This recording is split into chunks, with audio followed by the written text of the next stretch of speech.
Selamat datang kembali di channel Manjo Belajar. Pernah dengar soal perang salib? Pasti pernah dong. Biasanya, yang terbayang di kepala kita itu adalah perang besar antara pasukan Kristen Eropa melawan pasukan Muslim di Timur Tengah, berebut kota suci Yerusalem. Gambaran satria berbaju zirah dengan tanda salib di dada melawan para pejuang gurun yang tangguh. Nah, gambaran itu nggak sepenuhnya salah, tapi juga nggak sepenuhnya benar loh. Sejarah perang salib itu jauh lebih rumit, lebih luas, dan jujur, lebih abu-abu daripada sekadar hitam dan putih. Jadi, di episode kali ini, kita akan coba kupas tuntas apa itu sebenarnya perang salib, dari mana asalnya, dan apa saja dampaknya. Yuk, kita mulai petualangan sejarah kita. Pertama, kita bahas dari istilahnya dulu. Kata perang salib itu sendiri sebenarnya baru muncul belakangan. Loh, para peserta perang di zaman itu nggak menyebut diri mereka Crusaders atau tentara salib. Mereka lebih suka menyebut diri mereka peziarah bersenjata atau prajurit Kristus. Mereka percaya bahwa perjalanan mereka ke Tanah Suci adalah sebuah bentuk ziarah suci untuk menebus dosa. Istilah Crusade atau perang salib berasal dari kata Latin crux yang artinya salib, yang merujuk pada tanda salib yang mereka jahit di pakaian mereka. Nah, menariknya lagi, penulisan sejarah tentang perang salib ini juga beda-beda, tergantung siapa yang nulis. Sejarawan dari pihak Kristen Eropa seringkali menggambarkannya sebagai perang suci yang heroik, sebuah misi mulia untuk merebut kembali Tanah Suci. Sementara itu, dari sudut pandang dunia Muslim, perang ini dilihat sebagai invasi brutal dari orang-orang barbar yang mereka sebut Al-Ifrani atau orang Franka.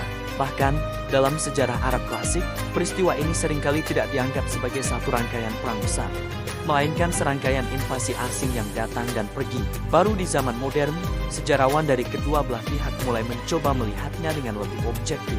Lalu, apa sih yang jadi latar belakangnya? Kenapa tiba-tiba ribuan orang dari Eropa rela menempuh perjalanan ribuan kilometer untuk berperang di tempat yang asing?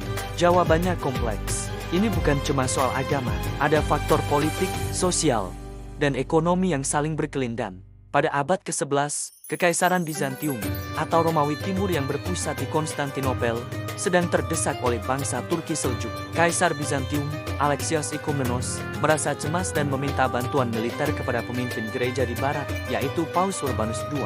Nah, Paus Urbanus II melihat ini sebagai sebuah kesempatan emas. Kesempatan untuk apa? Pertama, untuk menyatukan kembali gereja Kristen Barat dan Timur yang sempat terpecah. Kedua, untuk mengarahkan semangat perang para satria Eropa yang seringkali bertikai satu sama lain ke musuh bersama di luar. Ketiga, tentu saja, untuk membebaskan Yerusalem dan situs-situs suci Kristen lainnya yang saat itu berada di bawah kekuasaan Muslim. Maka, pada tahun 1095, di Konsili Clermont, Prancis, Paus Urbanus II memberikan pidato yang sangat berapi-api. Dia menyerukan kepada seluruh umat Kristen, dari bangsawan hingga rakyat jelata, untuk mengangkat senjata dan pergi ke timur. Dia menjanjikan pengampunan dosa total bagi siapa saja yang ikut serta dan tewas dalam misi suci ini. Seruan ini mendapat sambutan yang luar biasa. Ribuan orang tergerak, entah karena iman yang tulus, keinginan untuk bertualang, mencari kekayaan, atau sekadar lari dari kemiskinan di kampung halaman. Maka, dimulailah perang salib pertama pada tahun ke-1096. Gelombang pertama, yang dikenal sebagai perang salib rakyat, terdiri dari rakyat jelata dan petani yang dipimpin oleh tokoh karismatik seperti Peter Sang Pertapa. Sayangnya, karena tidak terorganisir dan tidak punya disiplin militer, mereka dengan mudah dikalahkan bahkan sebelum mencapai tujuan utama.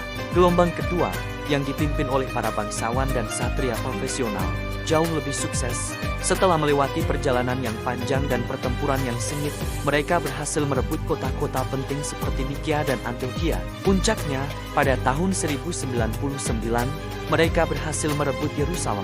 Sayangnya, penaklukan ini diwarnai dengan pembantaian besar-besaran terhadap penduduk kota, baik Muslim maupun Yahudi, sebuah catatan kelam dalam sejarah. Setelah Perang Salib Pertama, para satria Eropa mendirikan beberapa negara kecil di Timur Tengah yang disebut negara-negara tentara salib, seperti Kerajaan Yerusalem, County Edessa, dan Kepangeranan Antioquia. Tentu saja, penguasa Muslim di sekitarnya nggak tinggal diam.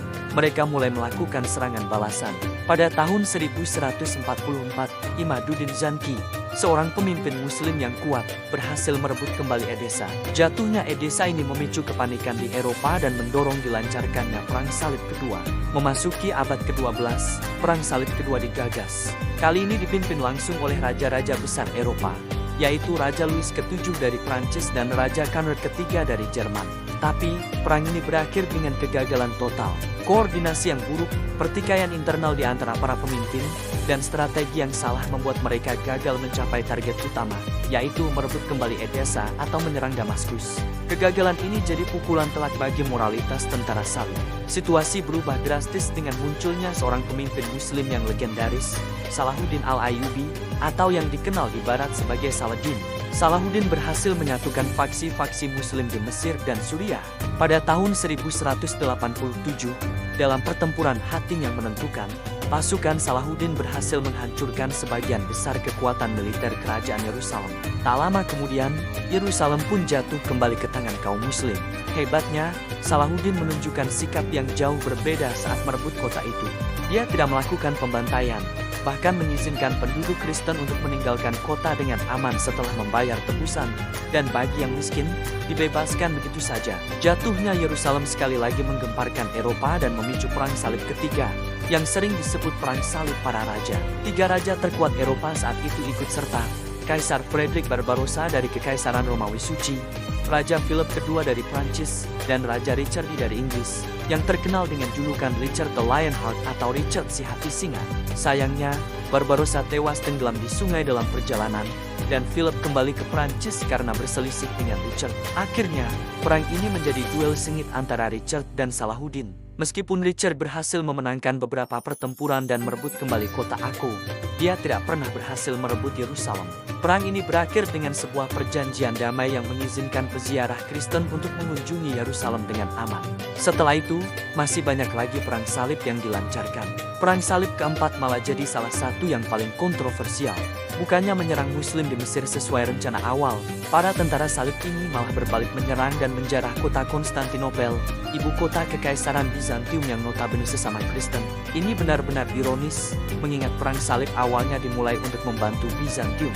Ada juga perang salib anak-anak yang tragis, di mana ribuan anak-anak dari Prancis dan Jerman mencoba pergi ke Tanah Suci dengan keyakinan bahwa lautan akan terbelah untuk mereka. Banyak dari mereka yang akhirnya tewas karena kelaparan atau dijual sebagai budak. Selain perang-perang utama ini, ada juga perang-perang salib lainnya yang sering dilupakan. Misalnya, perang salib Albigensian yang ditujukan untuk memberantas aliran Kristen sesat di Prancis Selatan, atau Reconquista di Spanyol dan Portugal yang merupakan upaya selama berabad-abad untuk merebut kembali semenanjung Iberia dari kekuasaan Muslim Moor. Bahkan ada perang salib utara yang dilancarkan terhadap kaum pagan di wilayah Baltik. Jadi, konsep perang salib itu ternyata digunakan untuk berbagai macam konflik, tidak hanya di Timur Tengah. Perang salib secara keseluruhan berlangsung selama hampir 200 tahun, dan meskipun gagal mencapai tujuan utamanya untuk menguasai Tanah Suci secara permanen, dampaknya sangat besar. Bagi Eropa, perang ini membuka kembali jalur perdagangan dengan Timur, membawa pengetahuan baru dari dunia Islam dalam bidang sains, matematika, dan filsafat. Perang ini juga memperkuat kekuasaan para raja dan paus, serta memicu perubahan sosial dan ekonomi yang pada akhirnya turut berkontribusi pada lahirnya era Renaissance. Bagi dunia Islam, perang salib meninggalkan luka sejarah dan memori tentang invasi dari Barat. Namun, di sisi lain, ancaman dari luar ini juga mendorong terbentuknya persatuan politik dan kebangkitan militer di bawah pemimpin-pemimpin seperti Salahuddin. Hubungan antara dunia Kristen dan Islam menjadi lebih kompleks, diwarnai oleh konflik, tetapi juga oleh interaksi budaya, perdagangan, dan diplomasi. Jadi, begitulah kisah singkat tentang Perang Salib, sebuah periode sejarah yang penuh dengan semangat keagamaan, ambisi politik, keserakahan, kepahlawanan, dan juga kebrutalan. Ini adalah cermin yang menunjukkan betapa rumitnya sejarah manusia, di mana tidak ada yang sepenuhnya hitam atau putih. Dengan memahaminya, kita bisa belajar banyak tentang bagaimana agama, politik, dan ekonomi bisa saling terkait dan membentuk dunia tempat kita tinggal hari ini. Oke, sekian dulu untuk episode kali ini. Apa pendapatmu tentang Perang Salib? Atau ada topik sejarah lain yang ingin kita bahas? Tulis di kolom komentar ya. Jangan lupa like, share, dan subscribe channel Manjo Belajar agar kita bisa terus belajar sejarah dengan lebih seru. Sampai jumpa di video selanjutnya.